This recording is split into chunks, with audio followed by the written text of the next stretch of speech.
inicio a la mesa. Buenas tardes a todas y todos. Soy Lorenzo Cruzado, del área de Sociedad e Innovación Capitalista de la UAM Azcapotzalco. Nosotros en Economía Política nos gusta mucho hablar de contrastes y contradicciones, ¿no? Y estamos en una casa muy calma, muy bonita, en contraste con todo el caos, digamos, de afuera. Y estamos aquí en el marco del Seminario Permanente de Economía Política Crítica, que es un seminario que hace unos meses hemos lanzado en el campus de la UAM Iztapalapa y la UAM Azcapotzalco. Una de las temáticas que abordamos es la gestión de las múltiples crisis del capitalismo contemporáneo desde sus diferentes dimensiones, la ecológica, política, la geopolítica, ¿sí? Ah, sí, sí, la económica, geopolítica, política, de reproducción social, ecológica del capitalismo contemporáneo. En el marco, digamos, de la discusión de estas temáticas, hoy en día vamos a discutir el libro Dimensiones económicas de la crisis, crecimiento, energía y alimentos. Nos acompañan dos de los coordinadores, la profesora Julieta Sánchez Cano, también Iván Cortés, y como comentarista tenemos al doctor Guillén. Voy a decir quizá algunas palabras acerca de los que nos acompañan aquí en la mesa. Primero, bienvenida a la profesora, la doctora de la Universidad Juárez, ¿no?, del estado de Durango, que es doctora de la UTS de Madrid, y ha publicado ampliamente sobre temas de energía, sostenibilidad. Tuvo varias estancias también en la Universidad de Columbia, en sus eventos. Nos da mucho gusto que nos acompañe el día de hoy. Entonces tenemos Iván Cortés, que es el jefe de área de Economía Política de la UAM Iztapalapa. Él también tiene varias publicaciones acerca de la crisis, cadenas de valor. Entonces, me da mucho gusto que esté también con nosotros. Y finalmente, Arturo Guillén. Bueno, hemos hablado de esas múltiples crisis que tenemos en la persona de Guillén, multiplicidad de análisis de estas crisis, ¿no?, desde varias perspectivas: la económica, la geopolítica. Tengo que decir que siempre he leído sus libros con mucho interés, porque han contribuido de forma muy importante a los debates, tanto aquí en México como a nivel internacional. Entonces me da muchísimo gusto que aceptó la invitación de comentar este libro. Nos organizamos de la siguiente manera. Voy a dar la palabra a la doctora inicialmente, después a Iván Cortés, que tiene unos 20 minutos, y finalmente los comentarios del doctor Guillén, y al final tenemos espacio y tiempo para tener una discusión.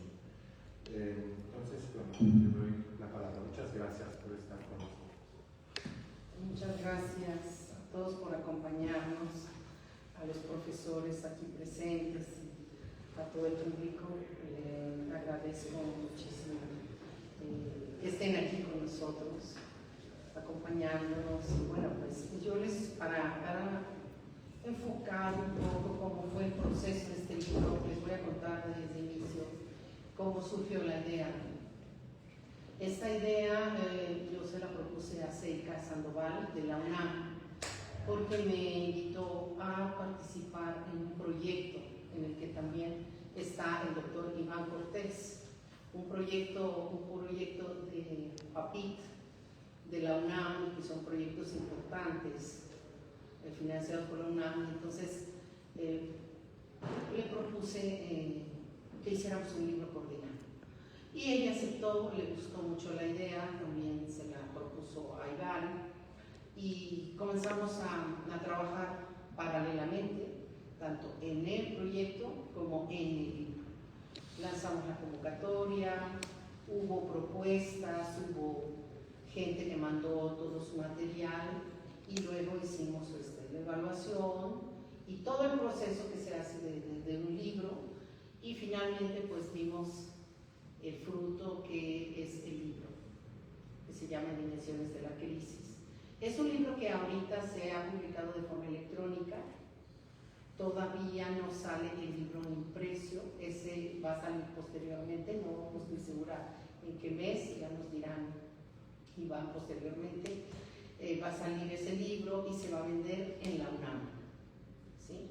Entonces, bueno, pues esta fue la historia del libro, esta fue fue un proceso de 2 años, no me equivoco, 2 años, fue un proceso de 2 años desde que se lanzó la convocatoria hasta que se hizo todo el proceso. Generalmente con un libro es lo que tarda unos 2 años en hacer todo el procedimiento que lleva a cabo lo que es un libro. Y bueno, pues esa es la historia del libro, ¿no?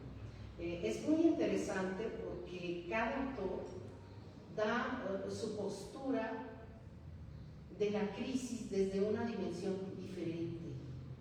Cada autor habla, pues, uno de energía, el caso de energía, otros hablan del sector agroalimentario, otros hablan de las ondas cortas, de las ondas largas. O sea, cada autor, lo más bonito es que se genera una propuesta con una temática específica, pero lo más bonito de todo es que cada persona, cada autor, cada investigador propone su temática en la que se especializa, pero muy alineada a lo que es la temática del libro.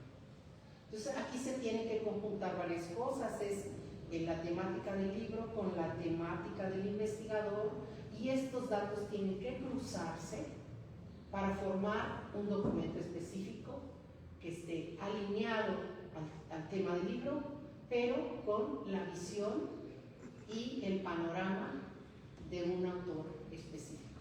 Entonces esto genera una gran contribución porque son varios pensamientos diferentes, personas con pensamientos diferentes, con formas de análisis diferentes, que contribuyen para la formación de un resultado que es el libro de Dimensiones de la Crisis. Y bien, pues esto es todo por mi parte. Me paso el... Sí. Sí, Vale. gracias. Muchas gracias, muchísimas gracias. Doy entonces la palabra a Iván. Bueno, muy buenas tardes a todos y todas. Y bueno, agradecer muchísimo su presencia aquí el día de hoy, acompañarnos en esta presentación de este libro, Dimensiones Económicas de la Crisis, Crecimiento, Energía y Alimentos. Ya como lo apuntaba la doctora Julieta Sánchez, este es un esfuerzo colectivo que ha surgido a partir de un trabajo de más de 2 años, que finalmente el año pasado tuvo ya el resultado de su publicación original en formato electrónico, pero que estaríamos, como Seika nos va apuntando, que es la otra coordinadora, la publicación ya en su versión impresa. Igualmente agradezco mucho la presencia de hoy del doctor Arturo Guillén para expresar un punto de vista en su comentario con respecto a este libro. Agradezco mucho a Lorenzo también, que está acá con nosotros, y que efectivamente pues, esta presentación se inscribe en el marco del Seminario de Economía Política Crítica que estamos articulando ya con tanto la Guardia Iztapalapa como la Guardia Iztapozalco, las 2 áreas, Sociedad como Nación de Capital y la Economía Política, en este marco de discusión sobre, fundamentalmente creemos mucho abordar el tema de la crisis y su multidimensionalidad. En este sentido, yo, para complementar lo que ya la doctora Julieta apuntaba, traje una presentación en PowerPoint, creo que por ahí está, un poquito nada más para apuntalar un poco más el abordaje de cuáles son las características de este libro. Miren, el libro, como lo decía la doctora, está disponible en su versión electrónica en este link, que es libros.unam.mx, y ahí pueden acceder a su descarga gratuita. Como pueden observar, aquí aparecen todos los autores que participaron en la generación de este libro a lo largo de 5 capítulos. Entre ellos, por supuesto, comandado por la doctora Celia Sandoval, pero también con la presencia del doctor José de Jesús Rodríguez Vargas, de Alfredo Esquircio, de su servidor, de la doctora Azucena García Cisneros y del doctor Roberto López Guasor, y también, por supuesto, de la doctora Julieta Sánchez aquí presente, ¿no? La coordinación la hacemos entre nosotros 3 y bueno, está a su disponibilidad, pueden descargar ya en PDF este material. Vamos a pasar así. Bueno, ¿cómo surge este libro? Ya lo explicaba la doctora, y nada más complementar. Efectivamente fue producto de una discusión de bastante tiempo que se enmarca en un seminario coordinado por CEICA y el profesor José de Jesús Rodríguez, denominado La crisis del siglo XXI. Este seminario forma parte de un proyecto PAPIC, que son proyectos de apoyo y financiamiento que otorga la UNAM a redes de investigación. Este proyecto PAPIC lleva como título La crisis del siglo XXI, una discusión sobre la naturaleza del capitalismo contemporáneo. A partir de este proyecto surge, como parte de los resultados, este libro, ¿no? Es decir, que este libro surgió de un esfuerzo colectivo de discusión donde CEICA nos convoca a un conjunto de autores para discutir la crisis de diversas dimensiones, multidimensiones. Podemos pasar a decir, ¿cuál es el objetivo del libro? El objetivo es posicionar desde un marco teórico metodológico arraigado en el marco de la llamada economía política, particularmente la economía política marxista, para entender cuál es el contexto y la dinámica de la actual crisis del capitalismo contemporáneo. O sea, la tarea que nos estamos nosotros como autores o como coordinadores es justamente desmenuzar o deconstruir cuáles son los principales rasgos que configuran esta crisis del capitalismo del siglo XXI, y por supuesto nos arraigamos desde el método de la economía política, nos arraigamos desde ese carácter para entender que la crisis del capitalismo no es una situación coyuntural o meramente generada por una dinámica de desequilibrio en los mercados, como tanto hemos discutido en el marco de la llamada teoría convencional, sino más bien es un producto de las contradicciones inherentes de la lógica de la acumulación del capital a nivel global, y que esta crisis no solamente se manifiesta en un plano económico financiero, sino que también trastoca otras dimensiones. Y lo que queremos hacer en este libro es abrir el debate a 3 elementos fundamentales. En principio, discutir el aspecto de los energéticos, es decir, la crisis en el ámbito energético. Eso se articula con la crisis de los alimentos, que es otra dimensión. Y finalmente también se trastoca todo el tema que tiene que ver con modelos de crecimiento y desarrollo a partir, sobre todo, de la crisis del medio ambiente, la crisis del colapso ambiental. Entonces, un poco la propuesta, como pueden apreciar aquí, el libro tiene una intención fundamentalmente introductoria para posicionar algunas líneas de debate y discusión. De hecho, el libro articula, trata de generar una forma coherente entre un diálogo con los distintos autores que participan, pero dando un primer piso, diríamos, con elementos iniciales para una discusión o posibles líneas de investigación futuras. Lo que aquí tratamos de hacer es pues, entender la crisis del capitalismo en ese marco multidimensional. La que sigue, por favor, muchas gracias. Brevemente, miren, el libro se compone de 5 capítulos. El primer capítulo se denomina Crisis y Progreso, el desarrollo de las fuerzas productivas, escrito por los profesores José de Jesús Rodríguez y la profesora Celia Sandoval. Básicamente yo pongo los ejes más sustanciales de este capítulo, los siguientes elementos. Ellos discuten que las crisis son inherentes, por supuesto, a la dinámica del capitalismo y funcionan también como mecanismos de ajuste en determinado momento. También que estas crisis expresan las propias contradicciones del modo de producción capitalista y su dinámica en el marco de la acumulación del capital. La sobreproducción lo ponen a debate como un eje fundamental para entender dichas crisis y van haciendo una descripción histórica estructural de las diversas crisis contemporáneas, sobre todo surgidas a principios de la década de los 90, posicionando fundamentalmente la llamada crisis del 2007-2008, la crisis económico-financiera, como un eje fundamental en el entendimiento de las propias contradicciones inherentes a la lógica de la acumulación del capital, ¿no? Entonces, este libro, digamos, en su primer capítulo versa más en un debate teórico-conceptual. Arraiga mucho el debate teórico generado por Marx, es decir, van a encontrar en este capítulo el debate que Marx posiciona claramente en el tomo 3 del Capital, y por tanto es un libro que digamos, se articula con este primer capítulo en un teórico. ¿Podemos pasar a la que sigue, por favor? En el segundo capítulo, escrito por el doctor Alfredo Esquircio, que se denomina Hiperglobalización en crisis, interpretaciones en debate, lo que intenta hacer Alfredo es un complemento a lo que ya sé que Jesús adelanta, ¿no? Él lo que quiere hacer ya es forjar un plano más concreto de cómo se expresan esas contradicciones, sobre todo a partir de llevar una categoría que él denomina hiperglobalización.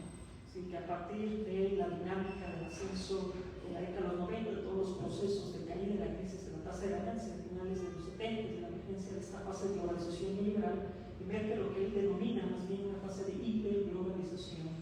Y por tanto, él dice que esta dinámica que posiciona no gira en torno a que esta hiperglobalización atraviesa ya dinámicas de contradicción. Sobre todo, debate si hay una crisis estructural de la hiperglobalización o bien un debate en términos de una etapa de transformación. Coloca pues un contraste en distintas perspectivas, sobre todo arreglado el marco marxista y lo gramsciano, que eso es un aporte que me parece muy interesante de este capítulo, ¿no? Aporta estas dos perspectivas y lo contrasta con el enfoque dominante que dice que la globalización está transitando más bien hacia una economía de servicios.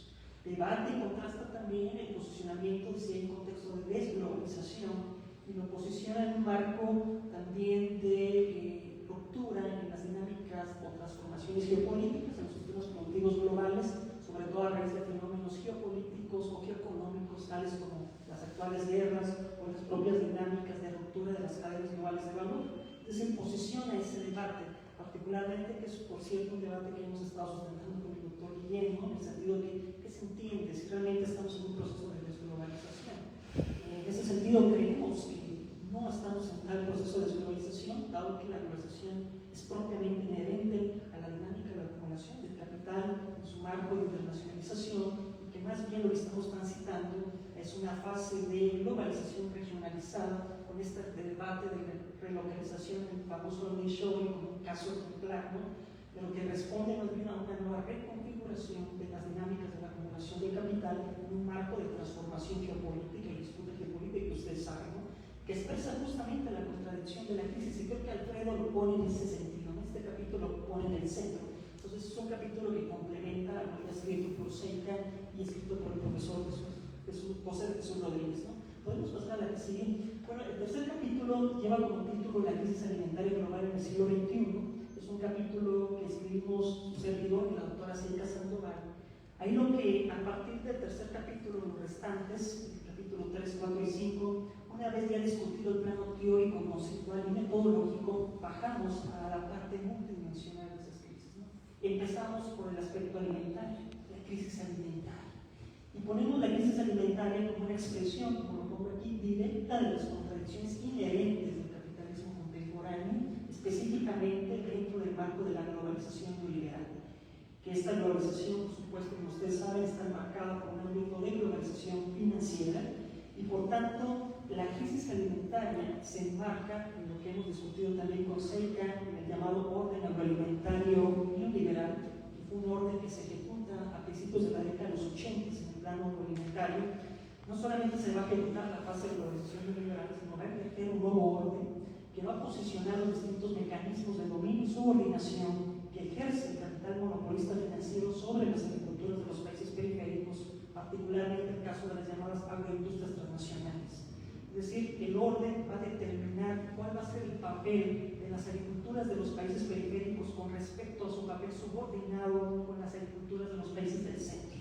Mientras las agriculturas de los países centrales se especializan en la producción de bienes tradicionales con alta injerencia en las dietas alimentarias, como el caso de granos básicos, se les subordina a las agriculturas periféricas a especializarse en ciertos productos no tradicionales, sobre todo frutas y hortalizas, y articularse en la dinámica de relación comercial como exportadores de estos bienes no tradicionales, ¿no? Un patrón que hemos denominado como Seika de especialización agroexportador.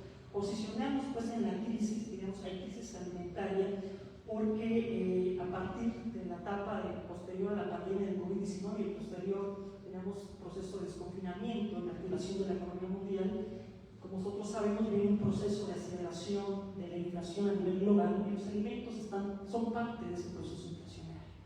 Pero hemos descubierto aquí con Seika, y eso es algo interesante, interesante de que el incremento de los precios de los alimentos corresponde no tanto, si bien hay factores de oferta y demanda detrás del incremento de sus precios, está respondiendo más bien a una lógica de financiarización y especulación.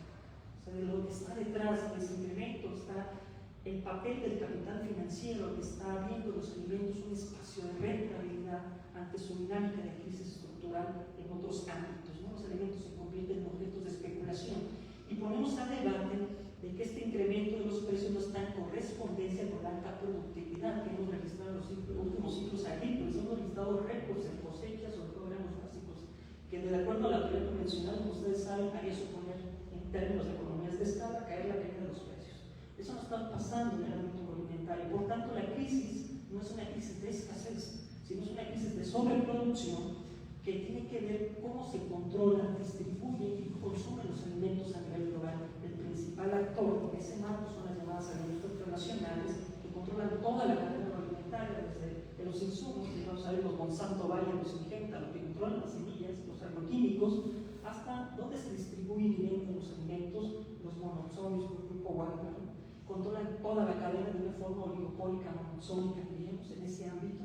Y a partir de ahí está afectando esta elevación de los precios internacionales, que por cierto ahora se vuelve a acelerar con lo que está pasando en el estrecho de Hormuz, como ustedes saben, es muy importante. Nuevamente se están acelerando los precios de los insumos agrícolas por la aceleración de los precios de los energéticos. Ahí al final está impactando a los países con alta dependencia alimentaria. Un dato nada más, el 72% de los países a nivel global es dependiente en materia alimentaria. Y sería nuestro país, ¿no? Estamos importando, en el caso de México, más del 55% de los alimentos. Más del 55%. Estamos llegando a cifras récord en el caso de importaciones de maíz. Por tanto, si hay un encarecimiento de los precios, los países con alta dependencia se vuelven altamente con dificultades muy fuertes, ¿no? Por eso vemos una crisis del ámbito alimentario, ¿no? Nada más para que se den una idea, aprovechando lo que fue nuestro capítulo, entonces por eso un poco posicionar a detalle. Vamos a pasar a la siguiente gráfica. Es esta la gráfica de los precios internacionales de los alimentos, generado por la FAO. Nosotros posicionamos 4 fases de este orden agroalimentario. La primera que va del 82 al 2007. Como pueden apreciar, hay una caída en los precios internacionales. Esto tiene que ver con los precios dumping, precios por debajo de los costos de producción. Y a partir del 2007, del 2011, hay una elevación. Esto tiene que ver también con la crisis económico-financiera del 2007-2008 y también con un aspecto de especulación. Una fase de deflación 2011-2019 y a partir del desconfinamiento, pero post-pandemia, viene nuevamente la aceleración de los precios y que la guerra Rusia y Ucrania, donde ustedes saben que son 2 países muy importantes en materia agroalimentaria, vuelve a acelerar. Aquí va hasta el 2025, pero si graficamos hasta este año, los precios están acelerando nuevamente. ¿Qué va a pasar con aquellos países con alta dependencia alimentaria, ¿no? ¿Podemos pasar a la siguiente, por favor? Fíjense, de acuerdo al informe del Estado de Seguridad Alimentaria y Nutrición en el mundo realizado por la FAO, el número de personas con hambre en el mundo pasó de 584 millones en 2019 a 674 millones en 2024, ¿no? Lo que representa ya el 8.2% de la población a nivel mundial. De estas personas a nivel global que se encuentran con problemas de alimento, 34 millones están en América Latina.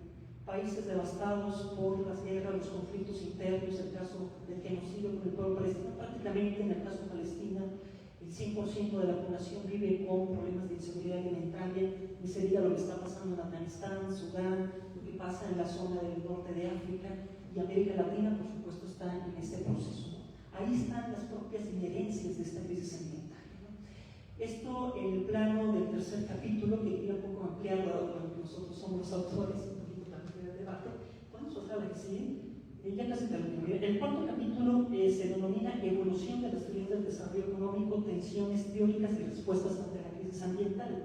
Este capítulo ofrece, diríamos, una visión más crítica con respecto a las teorías económicas tradicionales de crecimiento y desarrollo, que ustedes conocen, las teorías convencionales con respecto al crecimiento y al desarrollo, destacando particularmente su limitación en que estas no contemplan a la crisis medioambiental y energética contemporánea como un eje estratégico en ese marco de dichos modelos de desarrollo, ¿no? Posiciona el tema de la crisis climática de estos autores y la crisis energética que revelan las propias contradicciones de estos modelos convencionales, ¿no? Y finalmente ellos, con distintas, hay una evidencia empírica energía muy estrechamente en ese capítulo, abordan dinámicas donde persisten importantes desigualdades y brechas energéticas, sobre todo en regiones de América Latina y África, ¿no?, que enfrentan mayores dificultades al desarrollo. Finalmente, concluyen estos autores en dicho capítulo la necesidad de replantear, seguir rediscutiendo, redebatiendo, reposicionando el tema del desarrollo, pero articulando el carácter medioambiental y ligado a la cuestión energética, ¿no?, como eje fundamental. Finalmente, el último capítulo es expresado aquí por la doctora Julieta Sánchez Cano. Vamos a pasar a la última. La doctora Julieta nos presenta en su último capítulo, denominado Los retos de la reproducción energética en el capitalismo mundial, otra de las dimensiones donde la crisis del capitalismo está altamente inherente, que es el tema energético. De hecho, hay una articulación entre la energía y los alimentos. Si los precios de los energéticos, del petróleo, suben, inherentemente lo de los alimentos también, por la alta correlación que hay en la producción alimentaria con los insumos provenientes por los agroquímicos y pesticidas, grandes derivados del petróleo, ¿no? La doctora Julieta lo que hace ahí es una relación crítica muy profunda entre la reproducción energética y el desarrollo capitalista contemporáneo. Ella destaca con mucho rigor la matriz energética global basada principalmente en combustibles fósiles, discutiendo esta dinámica de la transición a las energías renovables y de las nuevas energías que, de acuerdo a la teoría convencional, van a parar el calentamiento global y esta crisis o esta expresión del ámbito energético, ¿no? De tal manera que ella enfatiza con mucho aspecto esta transición energética y cuál va a ser el papel que deben de asumir los países, sobre todo en materia de soberanía energética, en el caso mexicano, los países de la región de América Latina.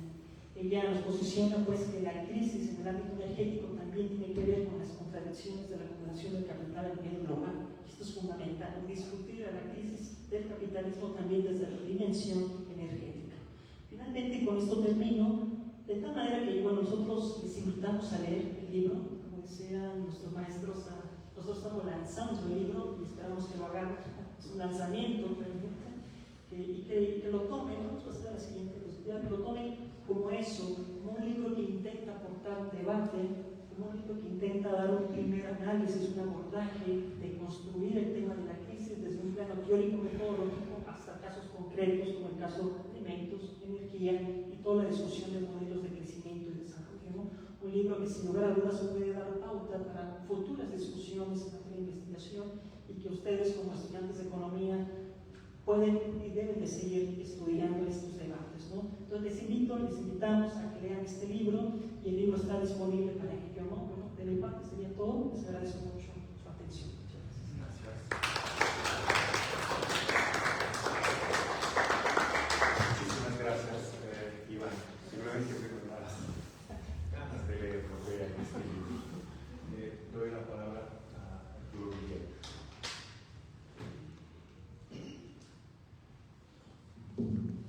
Bueno, buenas tardes. Empezando por agradecer a los coordinadores de este libro. ¿Se escucha bien? Sí.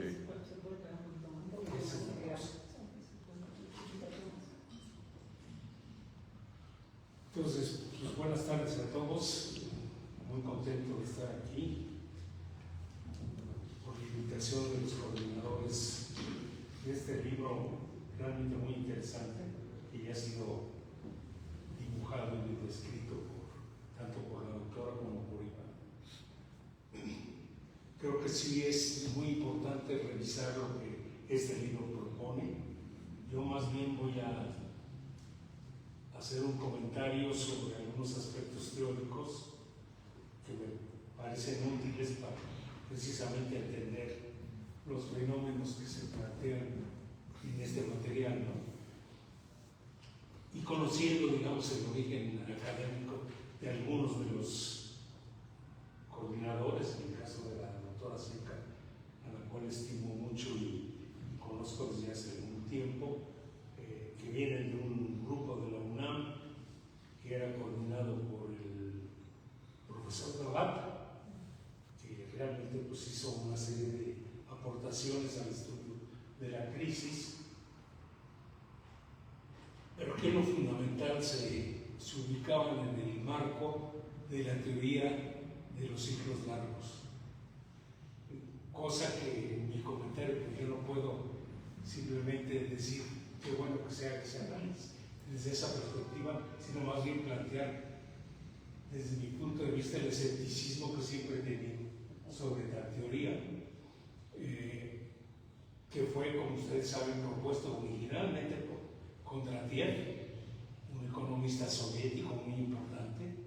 Hizo el estudio de largo plazo de una serie de variables de los países capitalistas y llegó a la conclusión de que, aparte del ciclo corto, que por cierto en el análisis del segundo profesor que mencionaste, se ve más el ciclo corto que otra cosa, pero en el caso de Kondratiev, ¿qué es lo importante? Que a partir de un análisis estadístico muy riguroso, él propuso que aparte del ciclo corto, había un ciclo largo, incluso no le llamaba así, él es el primero que dice, prefiero llamarle ondas largas, que después incluso también otros autores como si no recuerdo mal, lo plantean en esos términos.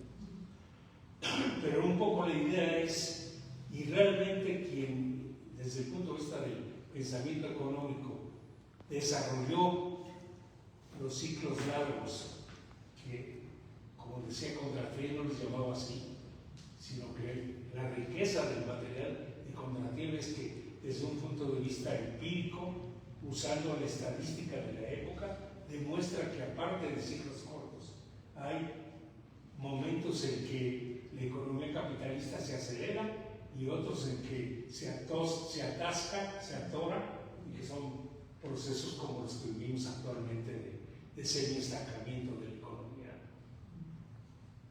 Entonces, quien realmente propuso la teoría del ciclo fue Schumpeter, porque embonaba muy bien con su teoría del desarrollo económico.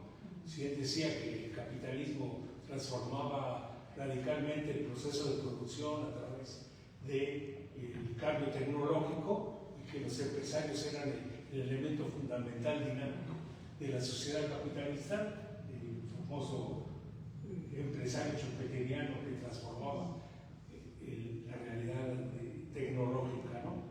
Y él es el que asocia las ondas largas con el cambio tecnológico, pero era prácticamente la idea de que, a diferencia de una serie de autores marxistas, empezando por Marx, que insistía en el capitalismo y su desarrollo, tendía a agudizar las contradicciones del sistema. Aquí lo que realmente estaba planteando Schumpeter es que pues, no se preocupen demasiado, después de un periodo de crisis prolongada, viene un cambio tecnológico que empuja de nuevo al sistema hacia el progreso. Y ese es el punto que para mí es algo que no es. Es decir, yo me ubico más al otro lado, no tiene caso que amplíe esa posición, lo que prefiero hablar en términos de teoría de la regulación como explicación de las grandes crisis, e incluso retomando también muchos elementos de lo que podemos llamar el keynesianismo financiero y la teoría de la deuda de inflación. Pero bueno, no puedo meterme en eso, me tomaría mucho tiempo. Simplemente a nivel, si quieren, anecdótico, yo diría que en mi caso personal, que he estado trabajando el tema de la crisis, pues es una cuestión que no solamente he tratado de estudiar las crisis, sino como todos he vivido la crisis. Y no solo eso, he vivido de la crisis, porque toda la actividad académica se ha enfocado mucho en el análisis de este tipo de fenómenos. Por tanto, estamos hablando, como me ven aquí enfrente, yo soy un señor ya bastante viejo, estamos hablando de una crisis que nos vamos 50 años atrás, a los años 70 precisamente, y más atrás, en realidad la crisis de los 70, se incuba a finales de los años 60 y tiene que ver con todas las transformaciones que se dan en el sistema monetario internacional.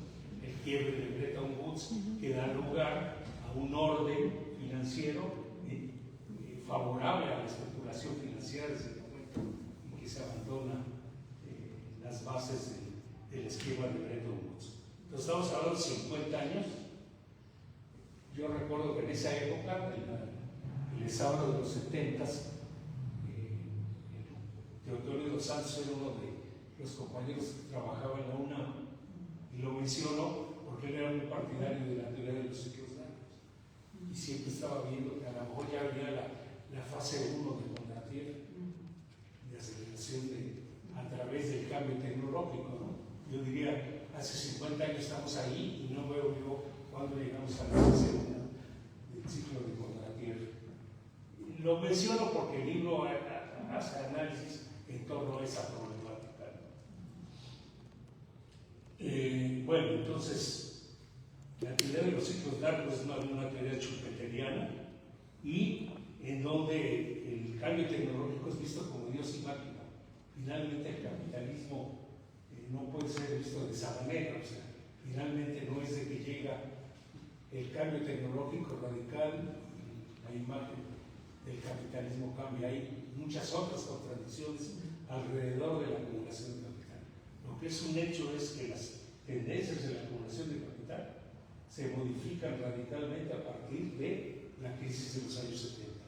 Y a partir de ahí, yo diría, no hay ningún momento en que podamos decir que el cambio tecnológico ha provocado un repunte del capitalismo.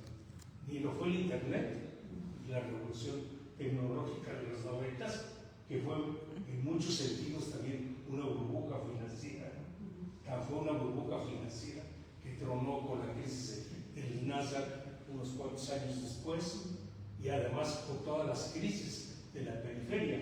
Los 90 es el periodo de la crisis mexicana, de la crisis argentina, de la crisis brasileña, de la crisis asiática, de la crisis rusa. Entonces, ¿hubo un cambio radical por el Internet? No. Yo diría, quizás yendo hacia adelante, probablemente la inteligencia artificial no va a resolver los problemas de acumulación de capital del capitalismo, sino también puede ser, como lo estamos viendo en las últimas semanas, una nueva burbuja financiera que estalle y que en lugar de que nos saque de la crisis, nos hunda más en ella. Entonces sí quiero hacer ese comentario porque los enfoques teóricos pues son importantes para analizar estas cosas, ¿no? Ahora, un comentario muy breve sobre la crisis 2007-2008. En algún momento se le presenta en alguno de mis trabajos, si no estoy recordando mal, como una crisis financiera. Y en realidad fue una crisis mucho más profunda que una sola crisis financiera. Empezó como una crisis financiera, con todo el derrumbe del mercado inmobiliario, pero finalmente fue una crisis muy profunda del capitalismo económico que dio lugar a un proceso de deuda de inflación muy alto, que obviamente atascó el desarrollo del capitalismo a lo largo de muchos años. O sea, todavía hasta la fecha podemos decir que no hemos logrado un comportamiento del sistema capitalista similar al que existía antes de la crisis de 2007-2008, y que en buena medida lo que hubo fue un cierto proceso de crecimiento, pero muy débil. O sea, yo creo que llevamos ya 50 años de semi-estancamiento, con periodos en los cuales una burbuja financiera empuja al capitalismo hacia adelante, pero no en forma rotunda, y que finalmente crea las condiciones de una crisis financiera. Es decir, lo que estoy planteando puede estar obviamente no solo equivocado, sino muy equivocado, es que las crisis financieras finalmente son el resultado de los ajustes. Es decir, la crisis de 2007-2008 no la podríamos entender al margen de los años 70. Si finalmente toda la política económica y todo el funcionamiento de la economía capitalista se enfoca a la globalización neoliberal, a abrir los mercados, a romper las barreras al comercio exterior, a globalizar la economía, trasladando hacia la periferia una serie de actividades, ¿no? Pero eso, pienso yo que debemos verlo como algo que, si bien permitió a ciertas capas de la burguesía, en particular a la oligarquía financiera, obtener altas ganancias y centralizar el capital, no creó las condiciones de una reproducción vigorosa del conjunto de la economía, ¿no? Y por otro lado, aceleró enormemente la pobreza de los sectores del proletariado, ¿no? de los trabajadores, que es lo que vimos en todo el periodo neoliberal, ¿no? Hasta llegar al señor Trump, en donde estamos viendo una reversión de esas tendencias con la idea de que si practicamos el proteccionismo y elevamos los aranceles, lograremos que las industrias que se fueron hacia afuera regresen hacia Estados Unidos, ¿no? Ese proceso que está viviendo. Que, coincidiendo con Iván, no lo veríamos como un fin de la globalización, porque finalmente, ¿qué es la globalización? Parte de la expansión del capital, dicho por Marx desde el Capital, desde sus primeros escritos.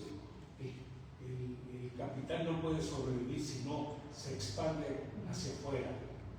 Por eso decía Marx, la misión del capital es crear el mercado mundial capitalista. Entonces, los sectores de punta del capital financiero, capital monopolista financiero, no pueden estar sin reproducir sus capitales, incluyendo su colocación afuera, porque sería totalmente contrario a sus propios intereses.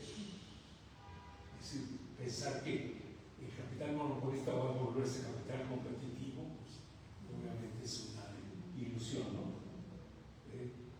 Pues bueno, ese es uno de los. Para terminar,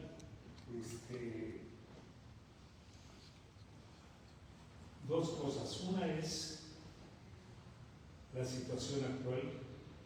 Creo que uno de los ejes fundamentales para nuestro trabajo académico,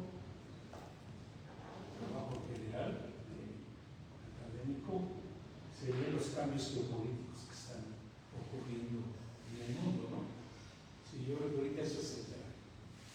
Ya no estamos en el mundo de los 70s, ya todo el orden, como incluso lo ha reconocido el primer ministro de Canadá, ese orden ya se reescribe bajo. Es decir, el FMI y la OMC son instrumentos del pasado que cada vez son más inoperantes, empezando por la ONU, ¿no? Que es la más inoperante de todos, se pregunta, discute y no resuelve ningún problema, ¿no? Entonces ese orden se rompió y lo que tenemos es un ascenso de otro bloque de poder. No lo podemos dejar de lado, incluso de un bloque de poder que tiene una serie de ventajas, incluso desde el punto de vista tecnológico. Si ahorita nos preguntamos qué país tiene más perspectivas en el marco de la inteligencia artificial, es China. Porque entre otras cosas tienen la materia prima necesaria para el desarrollo de la inteligencia. El 70% de las tierras raras están o en China o en países del BRICS. Entonces, eso explica también la ansiedad del gobierno de Trump de restablecer una mayor presencia en la economía mundial, porque sabe que esa batalla la están perdiendo y que ya no están en condiciones de restablecer su poderío si no es a través de la guerra, donde obviamente sí hay todavía una superioridad militar en favor de Estados Unidos, pero con otro bloque de poder en donde Rusia, parte de ese segundo bloque, es la segunda potencia, al menos así se plantea, militar del mundo, con el mismo poder atómico que tiene Estados Unidos. Entonces, ese es el marco en el que estamos operando, ¿no? Y por tanto, lo que se haga pues, va a depender mucho de. O sea, vamos cada vez más hacia un orden geopolítico fragmentado, como se dice en el libro. Cada vez es mayor la fragmentación, ¿no? Y la existencia de esos dos bloques, que no necesariamente quiere decir que son homogéneos. Los BRICS, ahí está India y otros países que no tienen nada que ver con los intereses o la ideología de China en respecto a los problemas. Y la otra es insistir en el punto de la centralización del capital. Mientras que esto, perdón, por eso ya termino, la última lista de Forbes, de los 20 más ricos del mundo, de esos 20, 10 tienen que ver con las nuevas tecnologías. Número 1, Elon Musk. Número 2, Larry Page, Google. Número 3, Green, Google.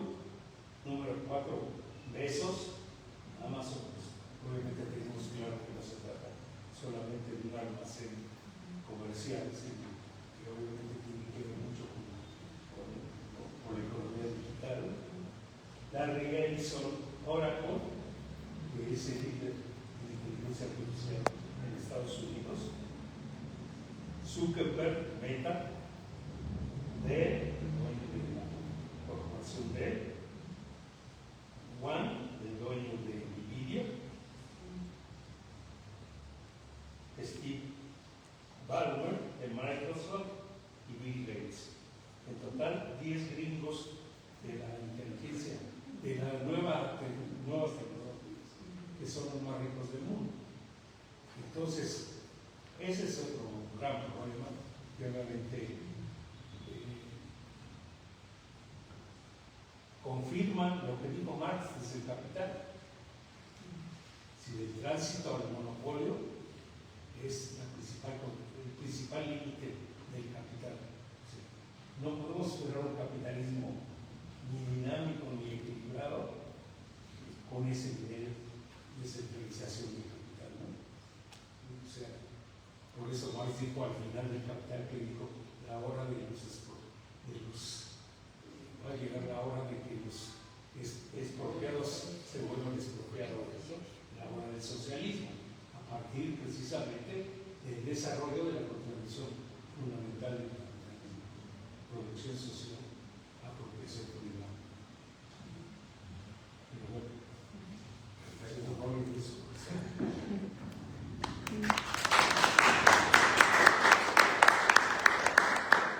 Muchísimas gracias, de verdad, las presentaciones, los comentarios, me opinión muy interesantes, sí, muy interesante. Tenemos tiempo para comentarios y preguntas. Quizá podemos recoger un par de preguntas y después dejar que la mesa responda. No sé si ustedes quieren lanzar. Pueden preguntar lo que quieran. Yo tengo un par de preguntas. Bueno, así rompemos el hielo, ¿no?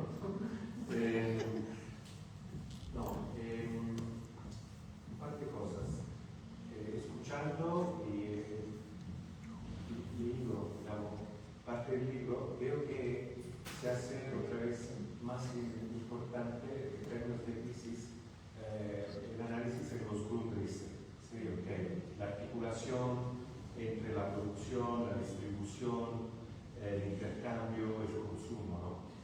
Y en el libro, como subrayan, sobre todo el desarrollo de las fuerzas productivas y todo esto. Y digamos, esta articulación es también interesante si alzamos el nivel también para ver la articulación entre las crisis, digamos, geopolítica, ecológica, política, económica, etcétera, etcétera. Entonces me parece que y me pregunto ahí si, bueno, el debate siempre ha sido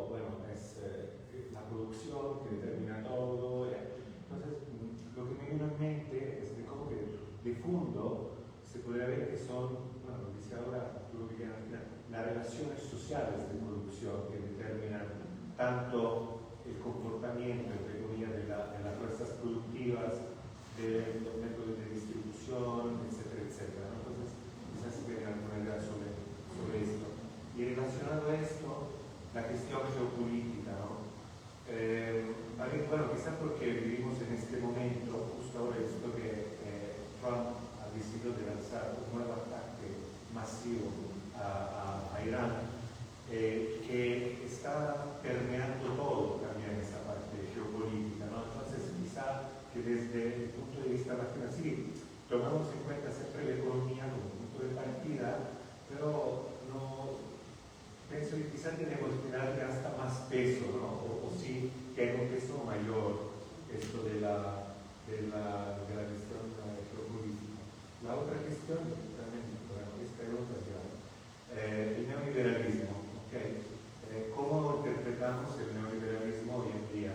Ya se habló de esa crisis del neoliberalismo, crisis en el neoliberalismo, o tenemos ahora ¿no? Proteccionismo, intervención también del Estado, pero en algunos ámbitos sigue neoliberalismo. ¿Cómo lo interpretamos?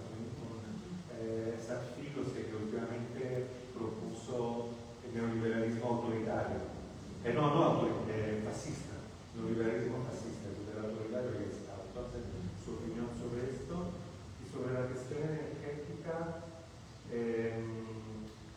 su capítulo piensa que una solución, digamos, puede venir desde el interior del capitalismo, una solución a la crisis energética, con las renovables y todo esto, y que piensa también en esto en conjunción con inteligencia artificial, que, bueno, que no solamente la novedad, digamos, pero sino todo que necesita recursos enormes de energía, ¿no? Sí, entonces, bueno, estos son... No sé si se me pasó en el comentario pedirle su opinión sobre la política energética, ¿no? Porque hay ahí algunas cosas, a mí no me quedó suficientemente claro qué piensa usted. No siendo yo un especialista en ese tema, tengo la impresión que la política que se viene siguiendo desde años y ahora con la doctora Sheinbaum es correcta en el sentido de que ha permitido cierto nivel de soberanía energética, cuando menos en la producción de ciertos derivados.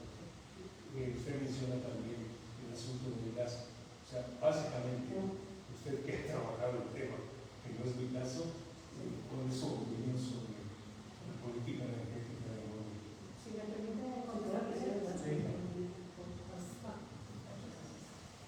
bueno, que venga una solución desde dentro del capitalismo, yo lo veo realmente difícil, porque no hay una solución para la crisis energética como está planteada hasta este momento. Se habla públicamente, a nivel mundial, en todas las instituciones internacionales, nacionales, locales, se habla de dejar atrás los combustibles fósiles. Pero yo, en los 20 años que llevo, son 22 años ya que llevo estudiando la cuestión energética, no encuentro que realmente haya una solución de corto plazo, ni siquiera de mediano plazo, a lo que está ocurriendo. Tenemos una situación de alta dependencia de los combustibles fósiles, petróleo, gas, inclusive carbón, a nivel mundial. Algún que otro país ha avanzado, como por ejemplo China, en el traslado hacia las renovables, pero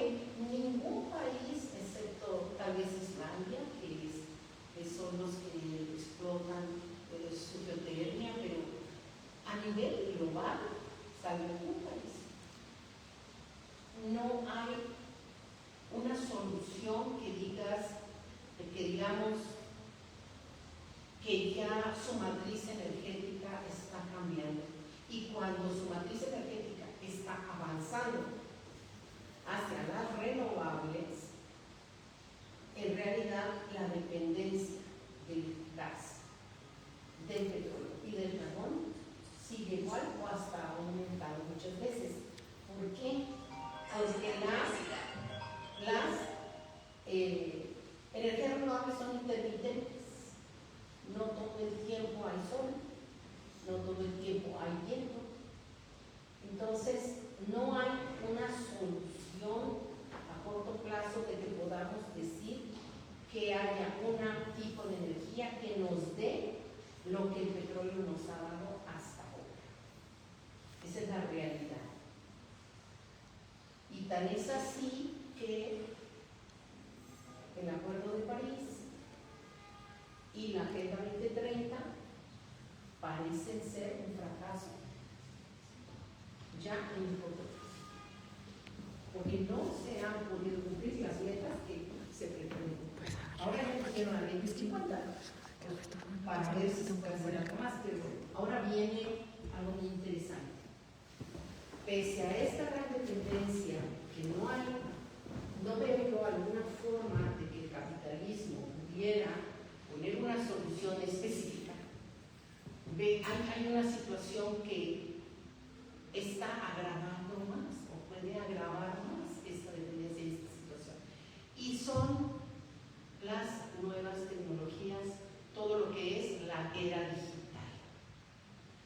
Resulta que, bueno, yo me embarqué desde el año pasado, encontré este tema de los minerales estratégicos, que me apasionó muchísimo ese tema, me quedé prendada y estoy retomándolo desde el año pasado.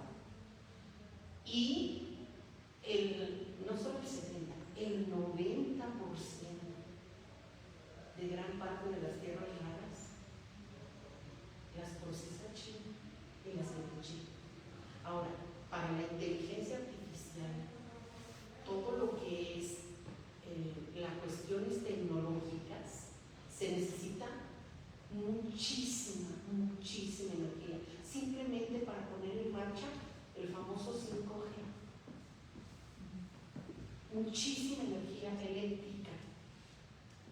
Y esta energía eléctrica que consume fuertísimamente la inteligencia artificial y todos los procesos tecnológicos nuevos, pues resulta que, ¿cómo vamos a generar esa energía eléctrica?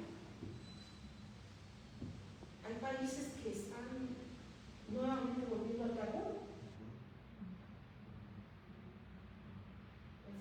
Resulta que, bueno, el gas es algo que se descubrió que el gas se podía licuar y luego se podía vender hacia otros países, pero la dependencia energética global de los hidrocarburos es terrorífica. Y la inteligencia artificial lo que puede hacer, no solo la inteligencia artificial, sino todos los procesos tecnológicos nuevos, lo único que pueden hacer es agravar la crisis energética. ¿Por qué? Porque la demanda de energía de todos estos procesos tecnológicos es altísima. Lo que consume una ciudad o un país lo puede consumir la inteligencia artificial en una semana. Entonces, en realidad, ahorita me gustaron mucho algunas ideas que ustedes mencionaron y que yo aquí anoté, porque anoté, bueno, que conocemos todos estos autores, que los anoté porque me parece que pudiera ser una base teórica para el análisis de los minerales críticos, analizando este cambio tecnológico que viene dándose a través de estas crisis fundamentada en todos estos teóricos y ver cómo ellos nos pueden explicar toda la situación que estamos viviendo desde Schumpeter, desde Condorcet, de todo esto que nos habla de las crisis, porque estamos viviendo una crisis en la cuestión climática que viene de la crisis energética, de todo lo que se genera, porque ahorita el gas, o sea, y a mí me da mucha risa cuando los gobiernos, yo estaba en Estados Unidos en ese entonces, estaba en Nueva York haciendo una investigación y decían, es que el gas es una energía limpia. A mí me daba risa, pero ahora me da coraje, decía, pues limpia de dónde, porque pues todo el metano que genera, es que el metano es peor que el CO2. Entonces, en realidad, nos hablan de muchas cosas y nos quieren esconder o nos quieren más bien los gobiernos disimular muchas cosas para que nos creamos, pero en realidad esta crisis se puede agudizar cada vez más. Otra cuestión que aquí anoté muy importante, los cambios geopolíticos.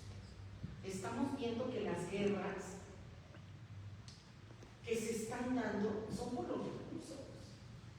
En el fondo son por los recursos. O sea, la guerra de Ucrania, que ayer estuvimos en un libro, es estupendo ahí en la UAM, nos habla de esto y efectivamente es que los minerales críticos, que son las tierras raras, todos los minerales estratégicos, el gas, el petróleo, todo esto son las guerras y las luchas que se están llevando a cabo. Y hay que tener mucho cuidado porque muchas veces son pretexto para invadir ciertas zonas. Y nosotros somos vecinos. Somos vecinos. Y nos pueden decir, hombre, es que tienen muchos terroristas y vienen pero por los recursos. O sea, no lo descartamos.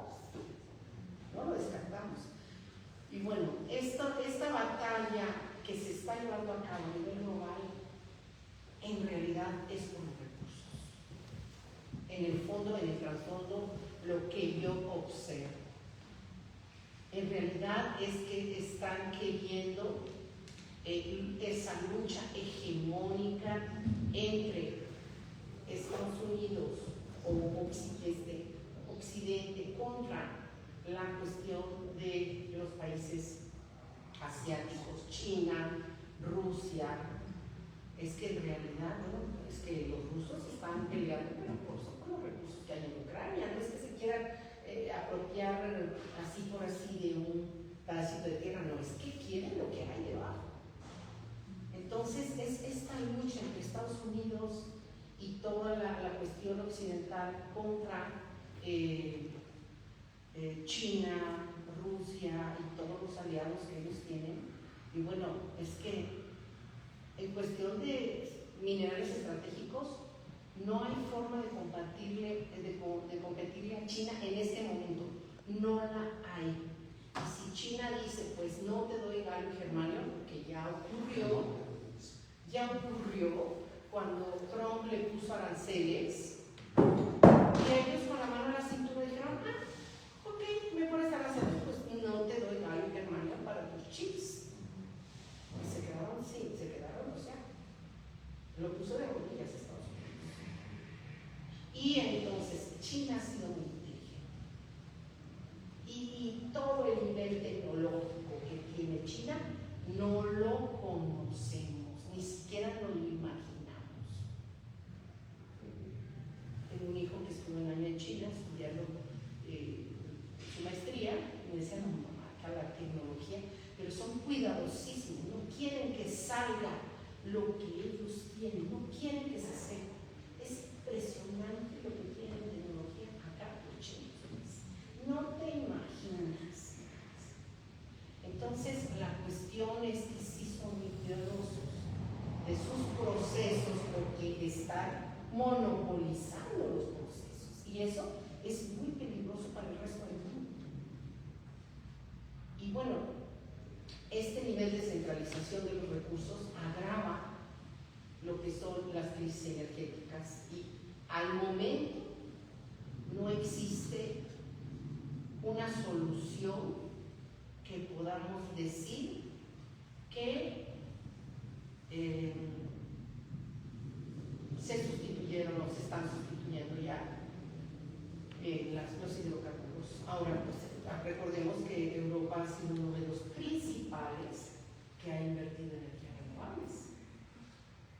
Y hace poco que cerraron la llave del gas de Rusia para Alemania. ¿Qué creen que acudieron? ¿A qué explotaron? Carbón.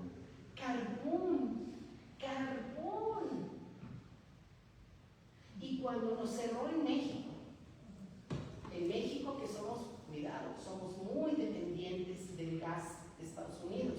Cuando hubo, no me acuerdo qué año fue, hace un par de años, que hubo este invierno terrible en Texas y que necesitaban el gas y cerraron la llave del gas a México y dijeron, no les podemos seguir dando gas porque nosotros lo necesitamos. Pues quedaron paralizados todo el norte del país, no pudieron ponerse en funcionamiento las fábricas, toda la cuestión productiva, porque no había gas. ¿Y qué hicieron aquí en México? Explotaron carbón. Igual. Entonces, es una falacia. No hay una solución real, pronta y de corto plazo. Hay una fuertísima dependencia de Europa. México, no se diga, tiene una fuertísima dependencia de Estados Unidos. Europa dijo, ya no queremos depender de Rusia, pero ahora dependen de Estados Unidos, la cuestión energética. Entonces, realmente estamos con un panorama muy complicado. Ahora, la doctora Sheinbaum pues es una persona inteligente, trabaja energía, es doctora, o sea, sabe, y ahora dijo que quería explotar el fracking. Pero yo me sorprendí, porque en México no hay agua para explotar fracking, ¿sí? Entonces, yo una cosa que sí les puedo decir es que la reforma energética que quiso privatizar todos los recursos prácticamente era una trampa para casi regalarle nuestros recursos a los extranjeros. ¿Sí? Y el hecho de tener esa reforma energética, a mi punto de vista, fue algo positivo. No porque estemos muy bien en el país para manejar los recursos energéticos, pero sí tenemos que hacer un plan, y que tendría que ser un plan de triple hélice. Es decir, que fuera lo académico, con lo empresarial, con lo gubernamental, para hacer un proyecto de país, para poder sacar adelante un proyecto de política pública de un sector energético adecuado para México. Pero tendría que ser con los tres niveles: triple hélice, academia, empresa y gobierno. Esa sería mi postura, no sé si contesté. Pues muchísimas gracias por esos comentarios. ¿Hay más preguntas? Pregunte lo que quieran. Yo desconozco totalmente su tema, pero quisiera saber si hay avance. A lo mejor suena muy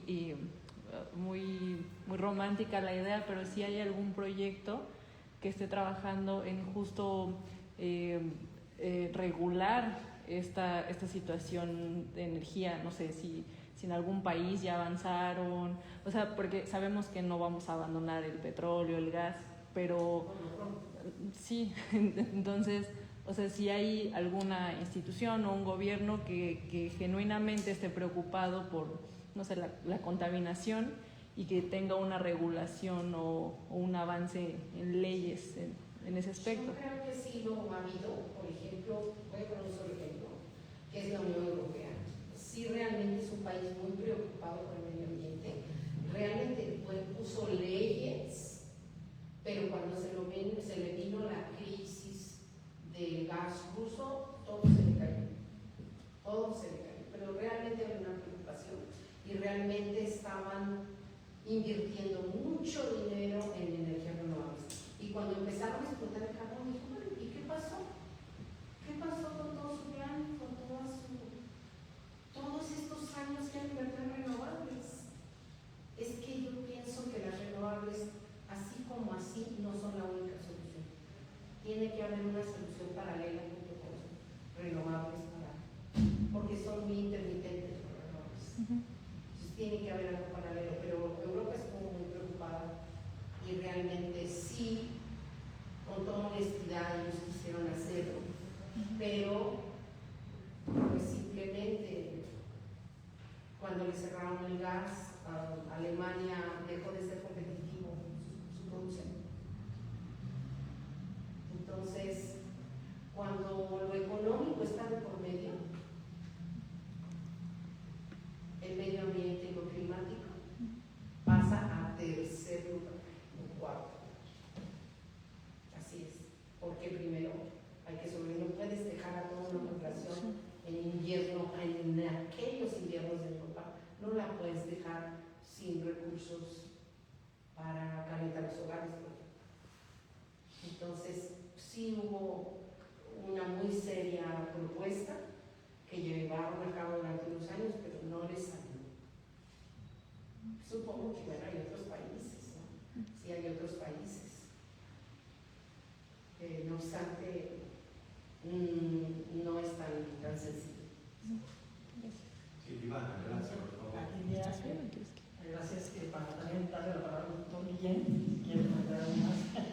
Yo quería un poco también la pregunta que nos haces, ¿no? Que me parece muy importante, ya lo he comentado con la doctora, en el sentido de que este libro lo que intenta efectivamente es una apuesta por entender la crisis desde el marco de la reproducción material, es decir, vuelve otra vez a reivindicar el aspecto del análisis de cómo se gesta la estructura, dirían los clásicos del marxismo, en el sentido de la reproducción material social, y que en la esencia de esa reproducción social material están estas relaciones sociales de producción, distribución y consumo, y que luego a partir de ahí, de ese abordaje, se expresan, y esto claramente lo adherimos a este libro, sí, claramente, a la economía política marxista, poder adherir justo a las contradicciones que están emergiendo, tanto en el plano de la estructura como en el plano, diríamos, de la meso y la superestructura, ¿no?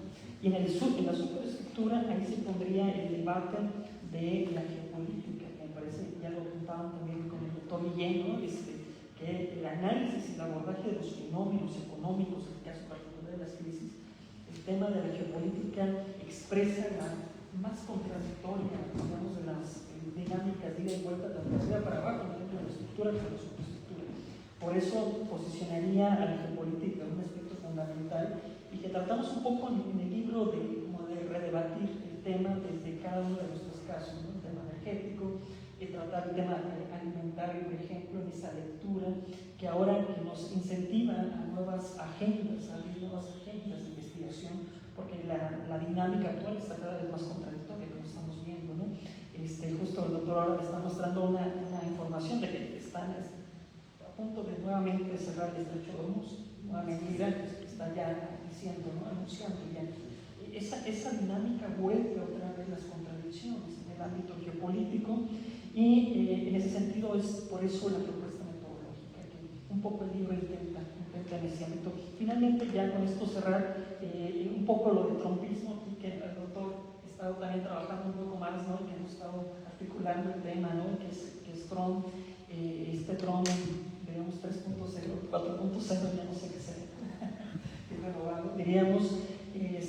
considero que lo que vemos es un marco neofascista con una amplia envergadura, pero que intenta nuevamente una dinámica de neoproteccionismo, cuando el capitalismo a nivel global, si bien decíamos la globalización es un eje sustancial en la acumulación inherente, pero en este contexto de, digamos, tensiones geopolíticas y esta reconfiguración económica, digamos, Estados Unidos también vuelca en su espacio nacional un espacio de salida emergente de esa dinámica. Y ese espacio nacional no solamente lo ve dentro de su territorio, sino lo ve en su llamado patio trasero, ¿no? Como es el caso de América Latina, ¿no? Que vuelca, diríamos, a su espacio común de dominio que tiene desde la Antártida hasta la Patagonia. Entonces, desde ahí vuelve a lanzar su ofensiva de gran envergadura, intenta este neoproteccionismo, ¿no? Ahora, y por tanto creo yo que, sin embargo, el neoliberalismo, de hecho, la esencia de la globalización neoliberal sigue siendo la globalización financiera, y esta no ha terminado. Además, Trump es un gran financiarista, se dedica a eso. Entonces, en esencia es neoproteccionista, es neofascista, pero también es neoliberal. Sigue siendo neoliberal. Estas tensiones yo las vería más en este corte, por supuesto, ahí nos coloca el papel de los países latinoamericanos que ejecutan una función muy específica ya en este momento en un marco de amplia contradicción a nivel global, ¿no? Entonces, yo por ahí comentar nada más a raíz de tu pregunta, Loris, muchas gracias. No sé si hay alguien más. Sí, por favor, si tienen comentarios. Realmente con todas las investigaciones que han hecho, me gustaría saber cuál es el sector que ustedes consideran que más ha sido afectado. ¿Más ha sido afectado? O sea, de todos los sectores que investigamos, es de la economía o más que lo que decían como el mundial, todo eso, ¿cuál ustedes consideran que ha sido más afectado? Por estas crisis. Sí, claro. Bueno, muchas gracias.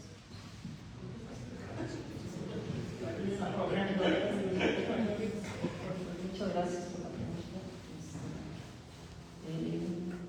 Diríamos que en el marco, yo creo que lo que contaba el doctor Díaz está en el centro, ¿no? Digamos que ahorita estamos viendo una contradicción inherente a la propia dinámica del capitalismo a nivel global y que trastoca dimensiones de forma o hace una ruptura en distintos ámbitos. Y de hecho, en el ámbito sectorial, digamos, siempre inherentemente todos los sectores están siendo afectados, pero cada uno está teniendo afectaciones de diversa índole, porque hay sectores que están surgiendo una nueva forma de dinámica específica en este marco de reconfiguración a nivel global. Sin duda, bueno, yo traigo otro tema agroalimentario, y es un sector que está profundamente, digamos, castigado en el sentido de la lógica de la acumulación del capital. Si hay un sector donde el capitalismo exacerba la expoliación, la explotación, es el sector agroalimentario, porque siempre ha visto, por ejemplo, en los alimentos un espacio de refugio inmediato para la salida, por ejemplo, en los ámbitos financieros especulativos. ¿Dónde vemos el capital financiero? Es pues, refugiarnos en los alimentos, ¿no? Y se diga en los energéticos, ¿no? Como caso específico. La lectura tendría que ser, pues, a partir de dónde están las tensiones geopolíticas y a partir de esa lectura ver cuáles son los sectores más afectados, cada uno con sus distintas dimensiones, pero me parece a mí que por eso lo vemos como un marco multidimensional. Aquí nada más vemos tres sectores, ¿no? El ámbito del crecimiento, el ámbito energético, pero ni se diga el aspecto desde ideológico, cultural, geopolítico, hasta el ambiental, que aquí tampoco lo tocamos muy poco, ¿no? En ese ámbito. Entonces, gracias. No sé si Bueno, no, solamente mencionar que tuvimos otra mesa sobre la gestión ecológica y era interesante ver cómo también se influencian mutuamente otra vez esas diferentes crisis, ¿no? Pues explicaba, por ejemplo, la profesora Violeta Núñez de cómo, por ejemplo, las guerras después tienen los armamentos, tienen efectos otra vez sobre el medio ambiente y todo eso. Perdón.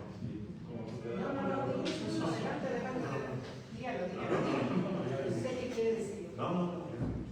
o el tema de la reproducción social, ¿no? Que también ya hemos tocado, ¿no? Los espacios, el espacio doméstico también se toca, ¿no? El espacio del sistema de cuidados, o sea que sabemos que en cambio en esos espacios el sostén fundamental que están las mujeres. Hay una reproducción social, es decir, la contradicción del capitalismo trastoca en este momento a la propia reproducción de la vida en su conjunto. Por eso estamos en una situación tan delicada en este momento, una línea delgada muy delicada, donde la propia vida se encuentra en un máximo de contradicción, ¿no?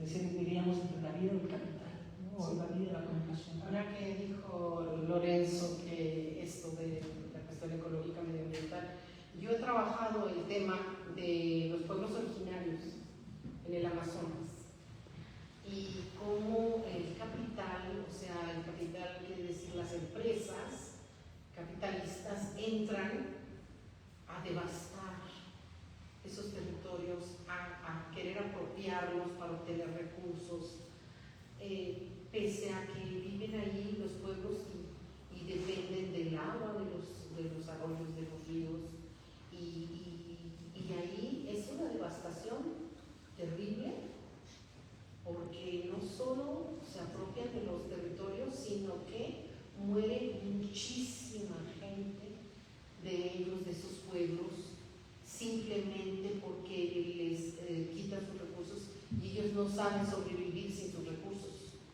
Entonces nosotros aquí estamos con luz eléctrica y tenemos agua y tenemos alimentos y vamos aquí al supermercado que está la otra calle y compramos, pero ellos dependen de su entorno completamente. Entonces creo que la crisis más agravada es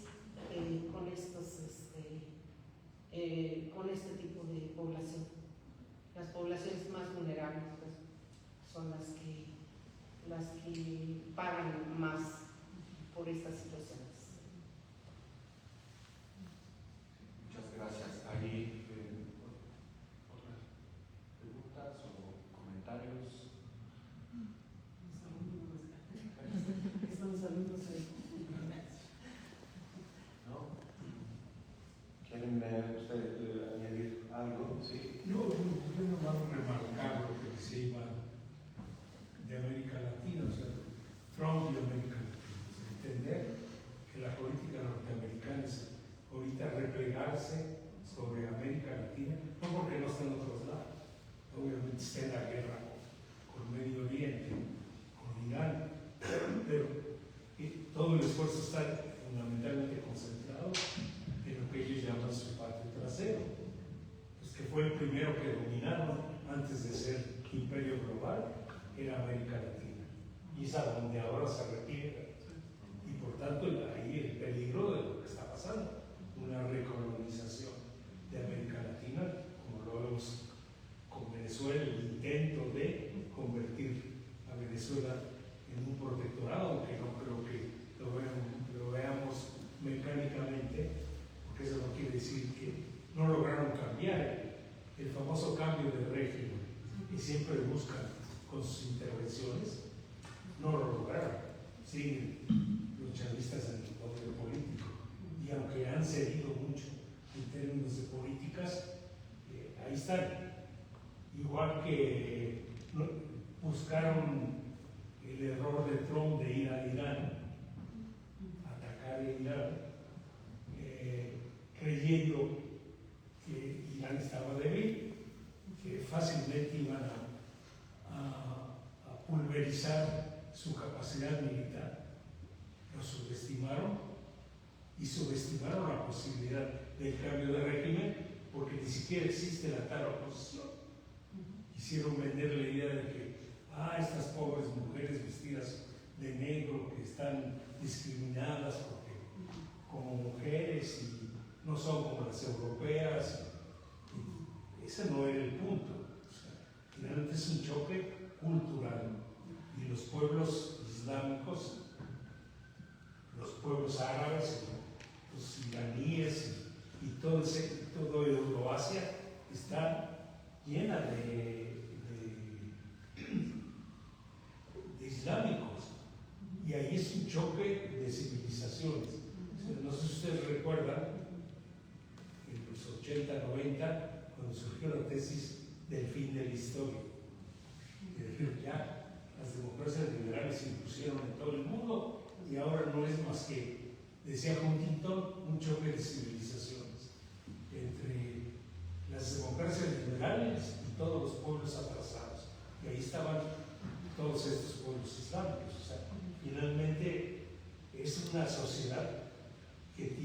tenemos una cultura y una historia totalmente distinta a la nuestra. Tanto no tenemos por qué preocuparnos de si las mujeres andan vestidas de negro, es decisión de ellas y de ese pueblo. Para que eso cambie, pues son ellos mismos los que tendrán que cambiar la condición de la mujer, pero obviamente se no es así.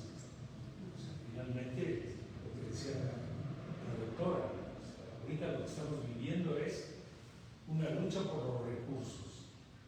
¿Cómo me quedo con más petróleo? ¿Cómo me quedo con más tierras raras? Pues bueno, ya. No, muchísimas gracias. Pues si no hay más preguntas, cerramos la mesa. ¿Sí? Muchísimas gracias a todas y todos. Y hago entrega de las sustancias. Para tomarles